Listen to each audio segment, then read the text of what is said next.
శ్రీ గురుభ్యో నమ. శ్రీమాత్రే నమ. ఓం నమ శివాయ. హర హర మహాదేవ శంభో శంకర. శ్రీ కార్తీక మహాపురాణము యథాతథముగా 11వ పుణ్యదినము. వ్యాఖ్యాత మీ రాధమ్మ. 11వ రోజు పారాయణము రోజున ఏకవింశాధ్యాయము యుద్ధవర్ణనము. అత్రి ఉవాచ.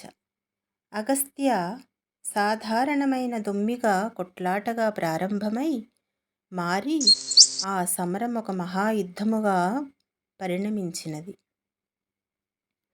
అస్త్రశస్త్రాలతో, పదునైన బాణాలతో, వాడి గుదియలతో, ఇనపకట్ల తాడి కర్రలతో, ఖడ్గ, పట్టిన, ముసల, శూల, భల్లాతక, తోమర, కుంభ, కుటారాధ్యాయుధాలతో ఘోరముగా యుద్ధము చేశారు. ఆ సంకుల సమరంలో కాంభోజరాజు 300 బాణాలను ప్రయోగించి పురంజయుని గొడుగును, జెండాను, రథాన్ని కూలగొట్టాడు. అనంతరం ఇంకొక 5 బాణాలతో గుర్రాలను కూల్చివేశాడు.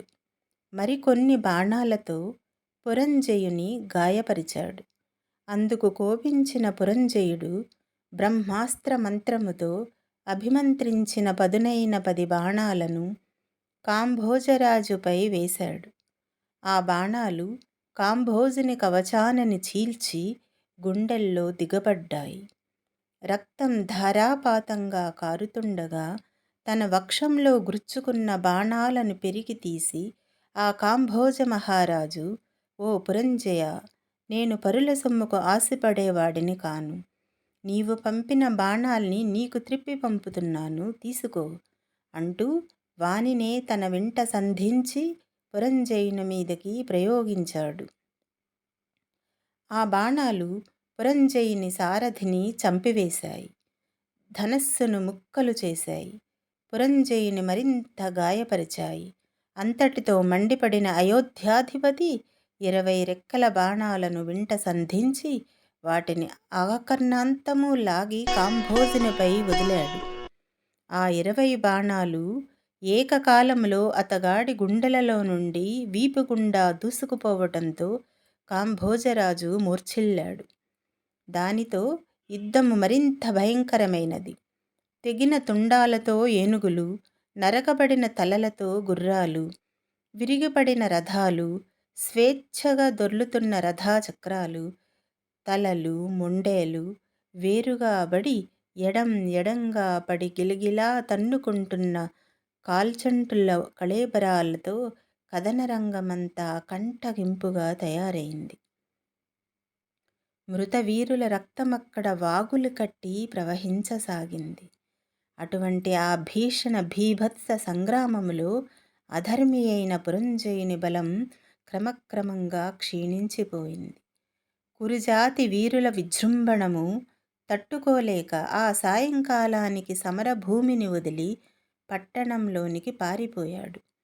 అంతఃపురం చేరి ఆనాటి శత్రువుల విజయానికి పడి దుఃఖిస్తోన్న పురంజయుని చూసి సుశీలుడు అనే పురోహితుడు, మహారాజా, శత్రువైన ఆ వీరసేనును గెలవాలనే కోరిక గనక బలవత్తరంగా ఉంటే ఈ క్షణమే భక్తి ప్రవత్తులతో విష్ణువుని సేవించటమొక్కటే మార్గము. రాజా, ఇది కార్తీక పౌర్ణమి. కృత్తికా నక్షత్రయుతుడై చంద్రుడు షోడశ కళా శోభాయమానముగా ఉండే ఈ వేళ ఈ ఋతువులో లభించే పూలను సేకరించి హరి ముందు మోకరించి పూజించు. విష్ణు సన్నిధిలో దీపాలను వెలిగించు. ఆయన ముందర గోవిందా, నారాయణ ఇత్యాది నామాలతో మేళతాళాలతో ఎలుగెత్తి పాడు. ఆ పాటలతో పరవశుడై హరి ముందు నర్తించు. అలా చేసినట్లయితే ఆ విష్ణుమూర్తి అనుగ్రహము వల్ల నీకు మహావీరుడైన కుమారుడు కలుగుతాడు. కార్తీక మాసంలో తనను ఆరాధించే భక్తుల రక్షణార్థం 1000 అంచులతో శత్రు భయంకరమైన తన సుదర్శన చక్రాన్ని సహాయంగా పంపుతాడు. ఈ కార్తీక పుణ్య మహిమను చెప్పటం ఎవరి వల్ల అయ్యే పని కాదు. భూపతి, ఈనాటి నీ ఓటమికి కారణంగా సైన్యబలం లేకపోవటం కానీ, నీకు శరీరబలం లేకపోవటం కానీ కానే కాదు సుమా! మితిమీరిన అధర్మవర్తనం వలన నీ ధర్మఫలం, తద్వారా దైవబలం తగ్గిపోవటమే నీ పరాజయానికి కారణం. కాబట్టి పురంజయ, శోకాన్ని వదిలి భక్తితో శ్రీహరిని సేవించు. కలతమాని కార్తీక వ్రతాన్ని ఆచరించు. ఈ కార్తీక వ్రతం వలన ఆయురారోగ్య ఐశ్వర్య సుఖ సంపత్ సౌభాగ్య సంతానాలు సంఘటిల్లి తీరుతాయి. నా మాటలను విశ్వసించు.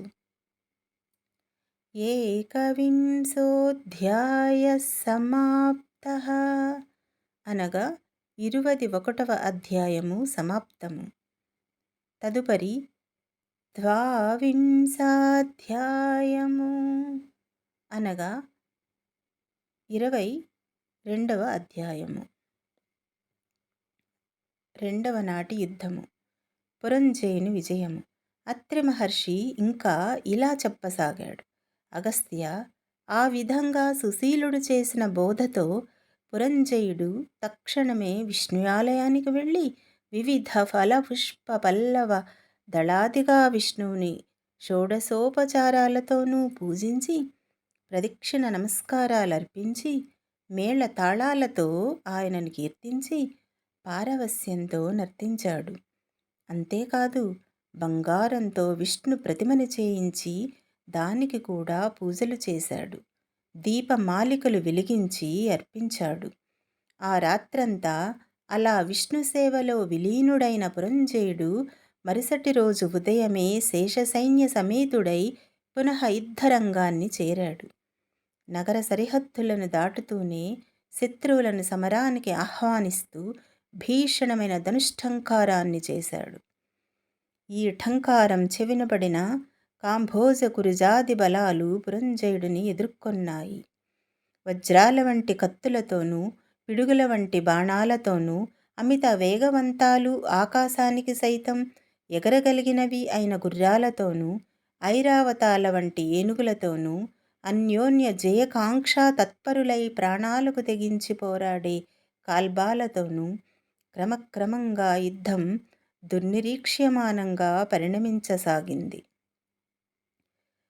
గత రాత్రి పురంజయుడు చేసిన పూజలకు సంతుష్టుడైన గరుగగమనుడు అతనికి దైవ బలాన్ని తోడు చేయటం వలన ఆనాటి యుద్ధంలో శత్రురాజుల శక్తులన్నీ ఉడిగిపోయాయి. కాంభోజుల గుర్రాలు, కురుజాతుల ఏనుగులు, వివిధ రాజుల రథ బలాలు, వైరికూటం యొక్క పదాతి బలాలు దైవ కృపాప్రాప్తుడైన పురంజయుని ముందు చిత్తు చిత్తుగా ఓడిపోయాయి. పురంజయుడు పరాక్రమానికి గుండెలవిసిపోయిన పగవారందరూ ప్రాణభీతితో రణరంగాన్ని వదిలి తమ తమ రాజ్యాలకు పరుగులు తీశారు. అంతటితో విష్ణువానుగ్రహం వలన విజయాన్ని పొందినవాడై పురంజయుడు అయోధ్య ప్రవేశం చేశాడు. విష్ణువు అనుకూలుడైతే శత్రువు మిత్రుడవుతాడు. విష్ణువు ప్రతికూలుడైతే మిత్రుడే శత్రువవుతాడు. దేనికైనా దైవబలమే ప్రధానం. ఆ దైవబలానికి ధర్మాచరణమే అత్యంత ముఖ్యం. అటువంటి ధర్మాచరణలో ప్రప్రదమైన కార్తీక వ్రత ధర్మానుష్ఠానంతో ఎవరైతే శ్రీహరిని సేవిస్తారో వారి సమస్త దుఃఖాలు కూడా చిటికెల మీదనే చిమిడిపోతాయి. అగస్త్య, విష్ణు భక్తి సిద్ధించడమే కష్టతరం. అందున కార్తీక వ్రతాచరణ శక్తి కలగడం ఇంకా కష్టతరం. కలియుగంలో ఎవరైతే కార్తీక వ్రతము, శ్రీహరి సేవ వదలకుండా చేస్తారో వారు శూద్రులైనా సరే వైష్ణవోత్వములుగా పరిగణించబడతారు. వేద విధులైన బ్రాహ్మణులైనప్పటికీ కూడా ఈ హరిసేవ, కార్తీక వ్రతాచరణలు చేయలేని వారు కర్మచండాలులేనని గుర్తించు. ఇక వేదవేత్తయై హరిభక్తుడై కార్తీక వ్రత నిష్ఠుడైన వానియందు సాక్షాత్తు ఆ విష్ణువు నివసిస్తాడని చెప్పబడుతోంది. ఏ జాతి వారైనా సరే ఈ సంసార సాగరాన్నించి బయటపడి ఉత్తమ గతుల్ని పొందాలనే కోరికతో విష్ణువుని అర్చించినట్లయితే తక్షణమే వాళ్ళు తరించుకుపోయినట్లుగా భావించు. అగస్త్య, స్వతంత్రుడు గాని పరతంత్రుడు గాని హరి పూజాసక్తుడై ఉంటేనే ముక్తి. భక్తులుగా శ్రీహరి, విష్ణువుకి భక్తులు అన్యోన్యానురాగబద్ధులై ఉంటారు. భక్తులకు ఇహపరాలు రెండింటినీ అనుగ్రహించి రక్షించగలిగిన ఏకైక దైవం ఆ వాసుదేవుడే. విశ్వమంతటా నిండి ఉన్న ఆ విష్ణువునందు భక్తి ప్రవత్తులున్న వారికి మాత్రమే కార్తీక వ్రతావకాశం చేజిక్కుతుంది. కాబట్టి వేదసమ్మతము, సకల శాస్త్రసారము, గోప్యము, సర్వప్రతోత్తమోత్తమము అయిన ఈ కార్తీక వ్రతాన్ని ఆచరించినా, కనీసం కార్తీక మాహాత్మ్యాన్ని మనస్ఫూర్తిగా విన్నా కూడా వాళ్ళు విగతపావులై ఆంత్యంలో వైకుంఠం చేరుకుంటారు.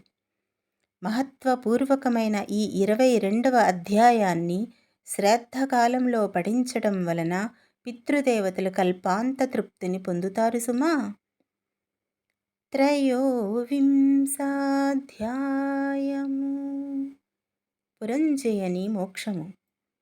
హే అత్రి మునీంద్ర, విష్ణు కృప వలన విజయుడైన పురంజయుడు ఆ తరువాత ఏమి చేశాడో వివరించు అని అగస్త్యుడు కోరడంతో అత్రి ఇలా చెప్పసాగాడు. భగవత్కృప వలన భండన భూమిలో విజయలక్ష్మి వరించిన పురంజయుడు అమరావతిలో ఇంద్రుని వలె తన అయోధ్యలో అత్యంత వైభవంతో ప్రకాశించాడు.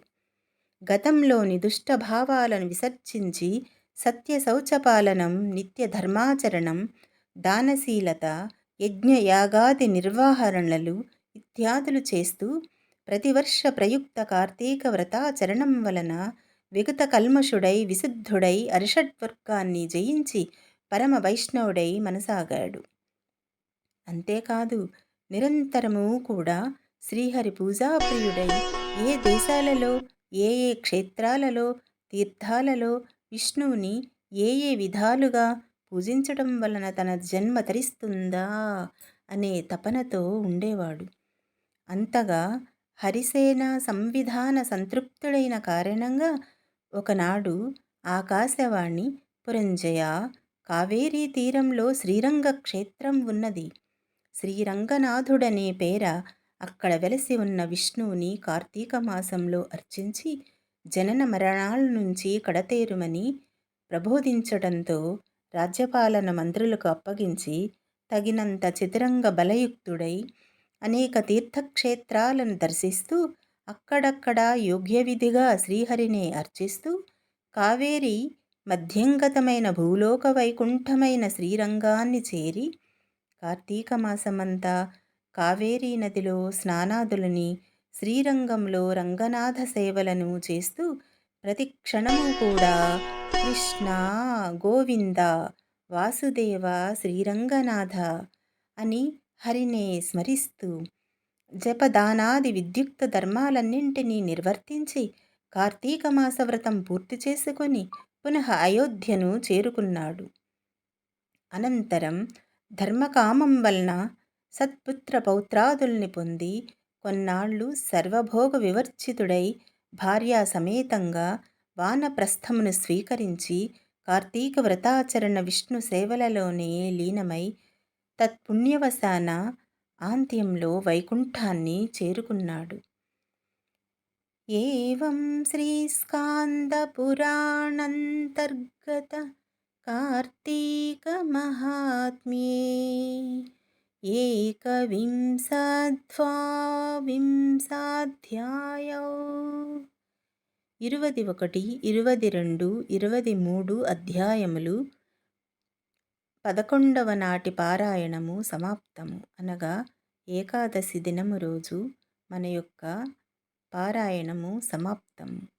యథాతథముగా వివరించబడుతున్న ఈ యొక్క కార్తీక మహాపురాణము వినినంతనే పుణ్యప్రదము అని శాస్త్రాలు వెల్లవేస్తున్నాయి. ఒక్క అక్షరం కూడా మార్చకుండా ఉన్నది ఉన్నట్లుగా చదవబడుచూ ఉన్నది. ఓం నమః శివాయ. మరలా 12వ రోజున పుణ్యదినము రోజున మరలా ఆ శ్రీహరిని ఆ మహేశ్వరుణ్ణి ప్రార్థిద్దాం. ఓం నమ శివాయ. హర హర మహాదేవ శంభో శంకర.